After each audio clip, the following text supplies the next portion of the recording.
Welcome back to our channel. మన నరసింహం బాలయ్య బాబు బోయపాటి శ్రీను డైరెక్షన్లో అఖండ 2 తాండవం మూవీ తీసిన విషయం మనందరికీ తెలిసిందే. ఈ మూవీ వచ్చేసి డిసెంబర్ 5th అయితే రిలీజ్ కావాలి. అండ్ లాస్ట్ మినిట్లో మూవీ అయితే పోస్ట్ పోన్ అయిందని చెప్పొచ్చు. Movie lovers and fans and ఈ మూవీ చాలా ఎక్స్పెక్టేషన్స్ తోటి అయితే వస్తుంది. ఎందుకంటే అఖండ 1 పెద్ద బ్లాక్ బస్టర్ అయింది కాబట్టి చాలామంది మామూలు ఎక్స్పెక్టేషన్స్ పెట్టుకోలేదని చెప్పొచ్చు. లాస్ట్ మినిట్లో పెద్ద బాంబు పేల్చారని చెప్పొచ్చు మూవీ పోస్ట్ పోన్ అయిందని. అండ్ ఇప్పుడు ఏంటంటే ఒక 2 రోజుల వ్యవధిలోనే మూవీని రిలీజ్ చేస్తామని అయితే ప్రొడ్యూసర్స్ అయితే చెప్పారు.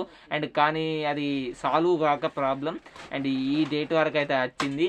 అండ్ ఇప్పుడు అఖండ 2 మూవీ ఎప్పుడు రిలీజ్ అవుతుందని అయితే ఒక క్లారిటీ అయితే వచ్చింది. ఏంటంటే మూవీ మేకర్స్ ఇప్పుడు డిసెంబర్లో కొన్ని డేట్స్ అయితే ఫిక్స్ చేసుకున్నారంట.